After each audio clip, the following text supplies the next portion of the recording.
Hello and welcome to Indus News Live with me, Osman Lone. We begin this hour with our top story, and that's in Iran, where at least 40 people have been killed in a stampede at the funeral procession for Iranian General Qasem Soleimani. State media reports nearly 200 mourners were injured in the stampede as millions of people gathered to attend the procession. Soleimani was killed in a US airstrike in Baghdad last week and was to be laid to rest in his hometown of Kerman today. But the incident led to the postponement of his burial. Soleimani was widely considered the second most powerful man in Iran, behind Supreme Leader Ali Khamenei. Iran has designated the Pentagon and US forces as terrorists after the killing of its military leader. Under a bill passed by Parliament, any aid to the American military will be considered as cooperation in a terrorist act. In an interview, Foreign Minister Javad Zarif says the killing of Soleimani by the United States was an act of state terrorism. He said Iran will respond to US aggression proportionately. Meanwhile, the US has denied a visa to Zarif ahead of a UN Security Council meeting in New York later this week. Malaysia says the killing of a leading Iranian commander calls for the Muslim world to unite against foreign threats. Talking to media in Kuala Lumpur, Prime Minister Mahathir Mohamad said Qasem Soleimani's killing by the US violates international laws. He said Muslims are not safe because any country can strike another with a drone if it does not like what is said. The Prime Minister said he speaks the truth and thinks he has the right to speak out on any issue. Earlier, demonstrators held an anti-US protest outside the Iranian embassy in Kuala Lumpur. The United States says it has no plans to withdraw troops from Iraq after a letter from a US general suggested a pullout. Speaking to reporters, US Defense Secretary Mark Esper said Washington is still committed to countering ISIS in Iraq. Talking about President Donald Trump's threat to target Iran's cultural sites, Esper said the US will not violate the laws of armed conflict. The chairman of the Joint Chief of Staff's, General Mark Milley, called his letter referring to removing troops from Iraq a mistake. Earlier, Iraqi Prime Minister Adel Abdul Mahdi said Baghdad and Washington should work together on the withdrawal. European countries are shrinking their presence in Iraq in response to the heightened tensions after the US assassination of Iranian Major General Qasem Soleimani. Germany has decided to move some of its troops from Iraq to Jordan and Kuwait over security concerns. Berlin told its parliament the troop reduction was ordered by the US Joint Coalition for fighting ISIS. The UK has reduced the number of staff at its embassies in Tehran and Baghdad. Britain's Foreign and Commonwealth Office said the safety and security of staff is of paramount importance. Last week, NATO suspended training of Iraqi forces because of the growing instability in the country. Now, Turkey arrests 7 suspects linked to ISIS in Izmir during recent anti-terror operations. Police say the suspects include 5 Syrian nationals.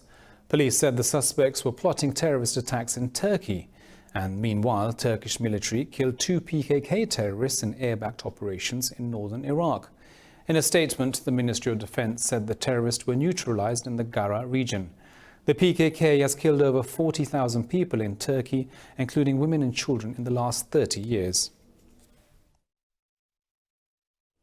Now to Libya, where Khalifa Haftar's forces claim they've taken control of the strategic coastal city of Sirte in an operation that lasted just hours.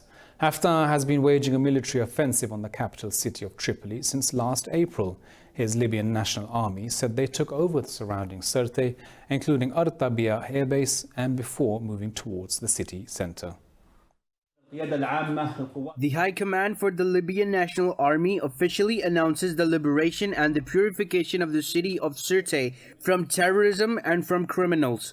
We have always thought of the city of Sirte, which is dear to our hearts. We have always laid military plans for it, but have always postponed these plans so that Sirte would not fall prey to the clashes. In Kenya, 4 people have been shot dead while trying to take refuge from the latest Al-Shabaab attacks in eastern Garissa. Police said the attackers targeted a telecommunication installment in the town near the border with Somalia. 2 of the attackers were killed by police in a shootout, while some escaped with injuries. The country was on high alert since Sunday when militants stormed a US military base in the Lamu region and killed 3 American citizens. The US has sent more troops to Kenya after the incident. In Nigeria, 30 people have been killed by a bomb blast at a crowded market on Al-Baid Bridge along the border with Cameroon. Witnesses say people jumped into the river in an attempt to save their lives. Army officials say 35 others were injured in the attack. Boko Haram and the regional branch of ISIS, known as ISWAP, are active in the area. However, no group has yet claimed responsibility for the attack. The violence has spread to neighbouring Niger, Chad and Cameroon, prompting a regional military coalition to try and fight militants there. Well, Israel has approved the construction of nearly 2,000 new illegal residencies in occupied Palestinian territories. The illegal settlement monitor, Peace Now, said 786 housing units have received the final endorsement. It said 1,150 units were approved for deposit or phase 1 of their planning. The group said 89% of the new homes will be erected in settlements that Israel may have to evacuate under a future peace deal agreement with the Palestinians. Peace Now says settlement building has increased under Prime Minister Benjamin Netanyahu and his ally, US President Donald Trump. Pakistan summons Indian envoy Gaurav Ahluwalia over New Delhi's propaganda about the treatment of minorities in the country. The Director General, South Asia and SAARC at the Foreign Office, Zaid Chowdhury, says India is trying to divert attention from the Kashmir issue. He said India should focus on ensuring protection of its own minorities instead of pointing fingers towards Pakistan. He said the Constitution of Pakistan guarantees equal rights to all minorities. Well, we'll be back with more news from around the world right after this short break.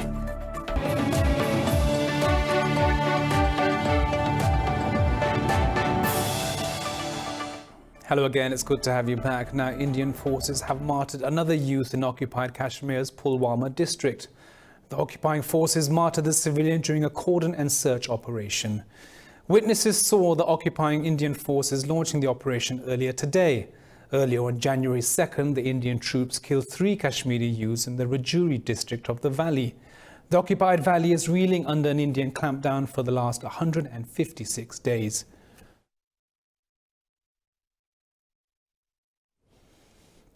In India, police have registered a case against students attacked in Jawaharlal National University instead of those who assaulted them.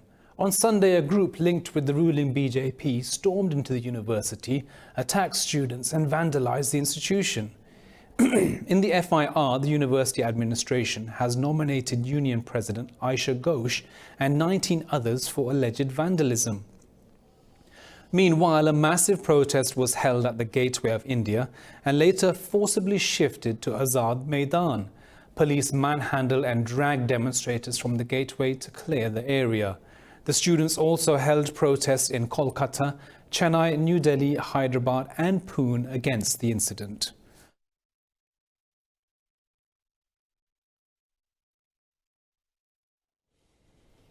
In India, 4 convicts have been sentenced to the death for the gang rape and murder of a young medical student in New Delhi in 2012. They'll be hanged at Tihar jail on the 22nd of January. Widely known as Nirbhaya, Jyoti Singh died days after she was raped on a moving bus. Her rape provoked widespread protests in the country, which is largely considered unsafe for women. Following the verdict, Singh's mother said the sentence will empower women in India. The 4 convicts can still file pleas against the death warrant.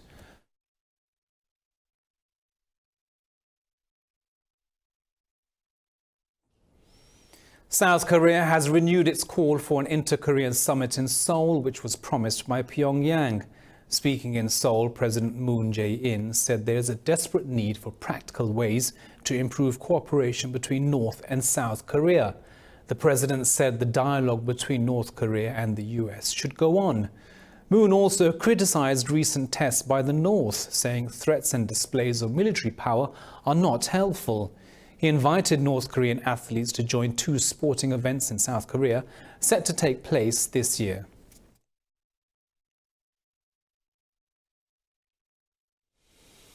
Spain's parliament confirmed Socialist leader Pedro Sanchez's reappointment as prime minister by a narrow margin. Sanchez got 167 votes in his favour and 165 against in the 350-seat parliament. The country will now have a coalition government for the first time in its modern history, including ministers from the far left. Spain's politics was unstable last year with 2 inconclusive elections in April and November. Sanchez's Socialist Party came first in both the polls but fell short of a majority to form the government.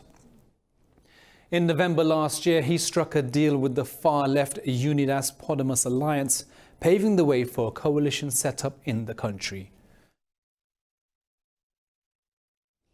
Well, we'll be back with more news right after this short break.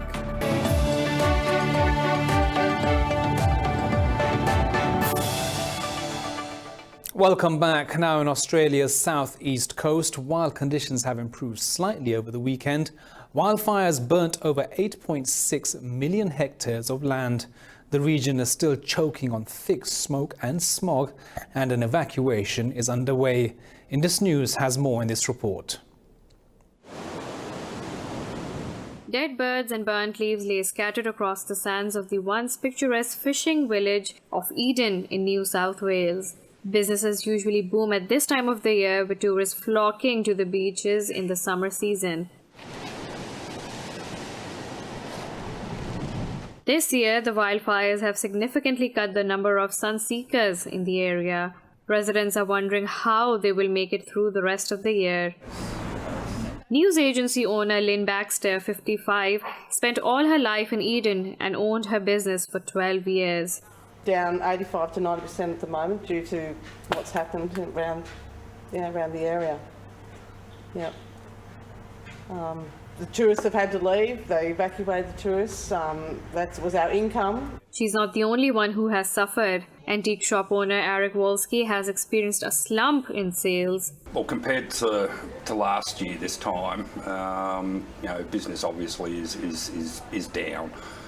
We've had 2 cruise ships cancelled just in the period between New Year's Eve and today. Wolski believes not all hope is lost, but all he can do now is wait for the visitors to return. The annual vibrant Blacks and Whites Carnival has taken place in the southwestern Colombian city of Pasto. The event has its origins in a mix of Andean, Amazonian and Pacific cultural expressions. More in this report.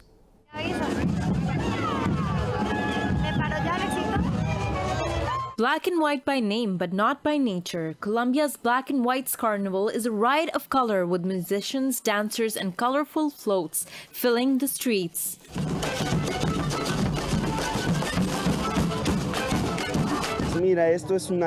It's a joy to bring joy to people, to not just be part of the parade, but also part of the music and making people dance.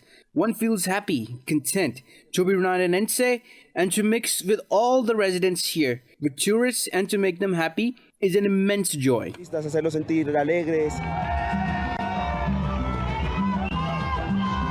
On the Day of the Whites, artists put together a 6-hour parade featuring colorful outfits. On the Day of the Blacks, participants will paint their faces black to commemorate the liberation of slaves. Elaborate headgear and bright eye makeup is a must. The cultural expressions of the artisans, that is the best here. Narino is a very beautiful place to visit. We are from Broyeca, and this is all spectacular. I just can't imagine all the creativity. How do they have so much talent? Since 2009, the carnival has been on UNESCO's Intangible Cultural Heritage of Humanity list. With thousands of people taking part, it is the largest in the region.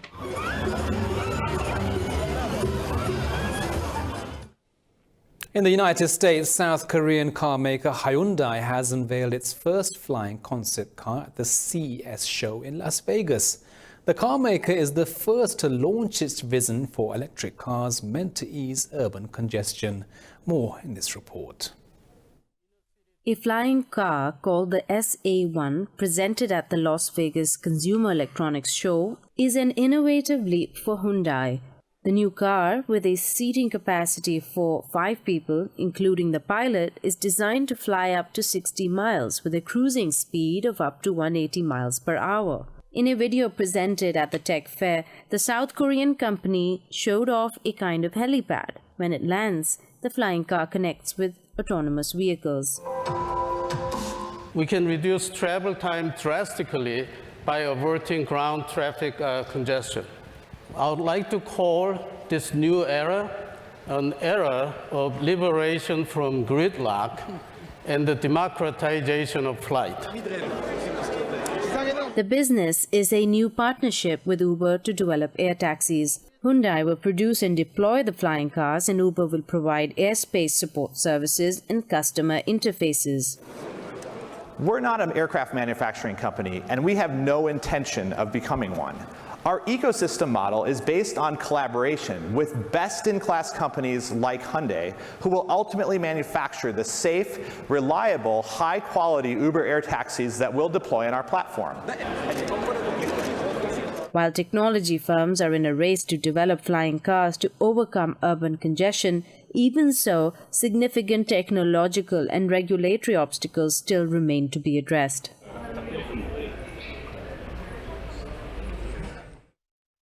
SpaceX has launched its third batch of 60 Starlink satellites as part of its 2020 plan to get 1,500 satellites into space. It successfully landed its Falcon 9 first-stage rocket on the drone ship stationed in the Atlantic Ocean.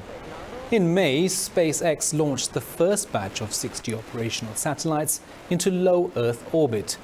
It plans a so-called Starlink constellation, which is a network of up to 30,000 satellites in low Earth orbit, to beam broadband internet globally.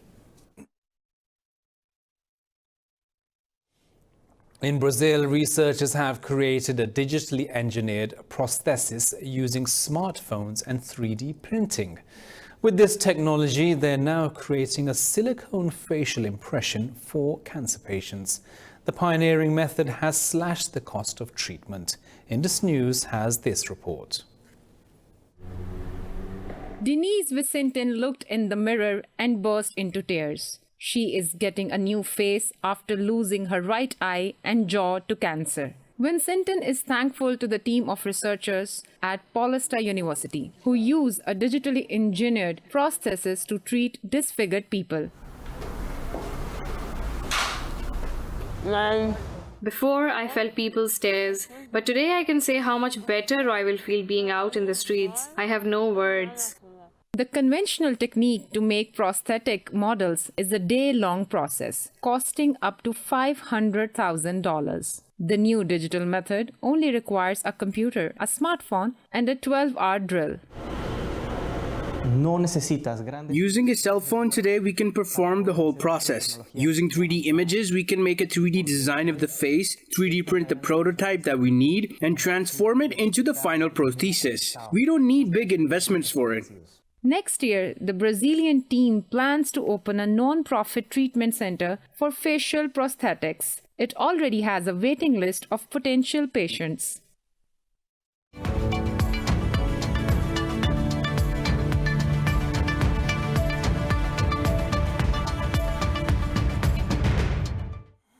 Welcome back. Now in business news, Wall Street stocks dipped amid growing tensions after the US airstrike in Baghdad last week. The S&P 500, the Dow Jones and Nasdaq are trading fractionally lower.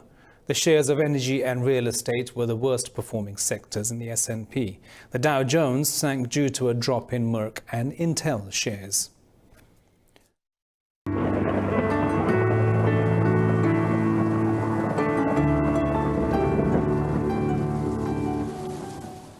Well, it's 11 degrees here in Lahore, but let's take a look at the weather around the world.